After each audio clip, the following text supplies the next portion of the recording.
Hello കൂട്ടുകാരെ, എല്ലാവർക്കും നമ്മളുടെ പുതിയൊരു വീഡിയോയിലേക്ക് ഒരിക്കൽ കൂടി സ്വാഗതം. എനിക്ക് നല്ല സുഖമില്ല കേട്ടോ. അപ്പോൾ ഒരു ഓപ്പറേഷനൊക്കെ കഴിഞ്ഞ് ബെഡ് റെസ്റ്റിലാണ്. അപ്പോൾ എടുത്ത് വെച്ച വീഡിയോ അധികം വൈകണ്ടല്ലോ എന്ന് വെച്ചിട്ട് ഞാൻ കിടന്നുകൊണ്ടാണ് എഡിറ്റ് ചെയ്യുന്നത്. അപ്പോൾ അതിൻ്റെതായ സൗണ്ടിന് ക്ലാരിറ്റി കുറവൊക്കെ കാണാം, നിങ്ങൾ ക്ഷമിക്കുക കേട്ടോ.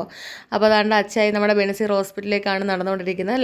ലാബിൻ്റെ മുമ്പിൽ എത്തിയിട്ടുണ്ട്. അപ്പോൾ എൻ്റെ ഓപ്പറേഷൻ ചൊവ്വാഴ്ചയായിരുന്നു. ദീപാവലിയുടെ അന്ന് ഒരു 7 മണി 8:30 ആയപ്പോഴത്തേക്ക് 7, 8 അതിനകത്തൊക്കെ ആയപ്പോഴത്തേക്ക് എനിക്ക് ബ്ലഡ് കൊടുക്കണമായിരുന്നു കേട്ടോ. അപ്പം നമുക്ക് ചൊവ്വാഴ്ച രാവിലെ വന്ന് കൊടുക്കാനുള്ള സമയം ഇല്ലാത്തത് കൊണ്ട് തന്നെ തിങ്കളാഴ്ച ദീപാവലിയുടെ അന്ന് ഒരു രാത്രിയൊക്കെ ആയപ്പോൾ വന്ന് ബ്ലഡ് കൊടുത്തിട്ടുണ്ട് കേട്ടോ. അപ്പോൾ ഓപ്പറേഷന് മുമ്പ് ബ്ലഡ് അറേഞ്ച് ചെയ്യാൻ കാര്യങ്ങളൊക്കെ വേണം, അതിന് വേണ്ടി എല്ലാം തയ്യാറെടുപ്പ് ചെയ്തിട്ടുണ്ടായിരുന്നു. പിന്നെ പിറ്റേ ദിവസം ആയപ്പോഴത്തേക്ക് ഞാൻ കൊണ്ടുപോകാനുള്ള കുറച്ച് കാര്യങ്ങളൊക്കെ എടുത്ത് വെക്കുകയാണ് കേട്ടോ. അഡ്മിറ്റ് ആവുമല്ലോ എന്തായാലും.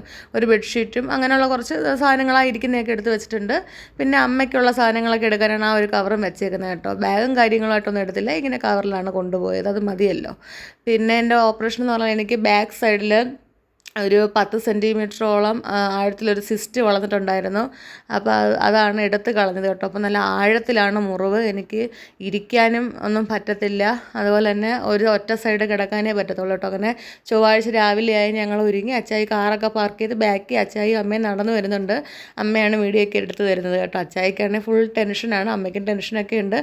അങ്ങനെ അവിടെ നല്ല അറ്റൻഡർമാരും അതുപോലെ നല്ല നേഴ്സുമാരും നല്ല ഡോക്ടർമാരും നല്ല ഇതാണ് ശങ്കേഴ്സ് ഹോസ്പിറ്റൽ. നമ്മൾ വിചാരിച്ച കണക്കല്ല, അടിപൊളി ഹോസ്പിറ്റലാണ്.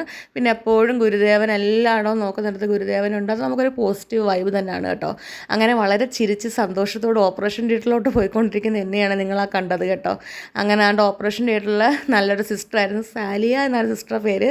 സിസ്റ്റർ എനിക്ക് ഫോട്ടോ ഒക്കെ എടുത്തു തന്നു. ഞങ്ങൾ ഭയങ്കര കമ്പനിയൊക്കെ ആയി കേട്ടോ സിസ്റ്ററുമായിട്ട്.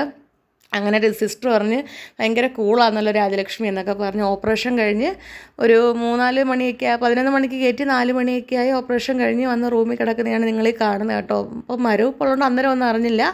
ഇനി ഇത് 2ാമത്തെ ദിവസം 2 ദിവസമേ കിടന്നുള്ളൂ. അപ്പോൾ തന്നെ ഡോക്ടർ പറഞ്ഞ് കുഴപ്പമില്ല, വീട്ടിൽ പോയി റെസ്റ്റ് എടുക്കുക, എന്നാൽ ഡിസ്ചാർജ് ആണ് കേട്ടോ. അന്നേരം എൻ്റെ മാമൻ്റെ മോനാണ് 2ാമത്തെ ആളാണ് ഇരിക്കുന്നത്. അന്നേരം അവൻ നല്ല രീതിയിൽ സഹായിച്ചു. അവൻ രാവിലെ കാപ്പിയും കൊണ്ട് വന്നതാണ് കേട്ടോ. മാമി കാപ്പിയൊക്കെ കൊടുത്തയച്ചു. അപ്പോൾ പിന്നെ അവൻ ഡിസ്ചാർജ് ആയതിനു ശേഷമേ പോയുള്ളൂ കേട്ടോ. അപ്പം അമ്മ എല്ലാം എടുത്ത് പാക്ക് ചെയ്യുകയാണ് കേട്ടോ. കൊണ്ടുപോകാനുള്ള സാധനങ്ങളും ബില്ലും കാര്യങ്ങളും എല്ലാം പാക്ക് ചെയ്യുക. അച്ചായിക്കാണെങ്കിൽ അമ്പലത്തിൽ ഷഷ്ടിയുടെ ഒക്കെ നടക്കുന്നതുകൊണ്ട് തന്നെ തിരക്കാണ്. അതുകൊണ്ടാണ് കൂടുതലും നമ്മൾ കിടക്കാഞ്ഞത്. സ്റ്റിച്ച് 10 ദിവസം കഴിയുമ്പോഴേ എടുക്കത്തുള്ളൂ. അങ്ങനെ ആശുപത്രിയിൽ നിന്ന് പോകുന്നതാണ് നിങ്ങൾ കാണുന്നത് കേട്ടോ. ഇപ്പോഴും ബെഡ് റെസ്റ്റിലാണ്. അമ്മയാണ് ആഹാരമൊക്കെ വരുത്തുന്നത്. അമ്മയാണ് ദേഹമൊക്കെ തുടയ്ക്കാനേ പറ്റൂ, കുളിക്കാനൊന്നും പറ്റത്തില്ല. അങ്ങനെ ഈ ഒരു അവസ്ഥയിലാണ് ഇപ്പോൾ ഞാൻ പോയിക്കൊണ്ടിരിക്കുന്നത്. പെട്ടെന്ന് സുഖമാവട്ടെ എന്ന് എല്ലാവരും പ്രാർത്ഥിക്കുക. ഓക്കെ.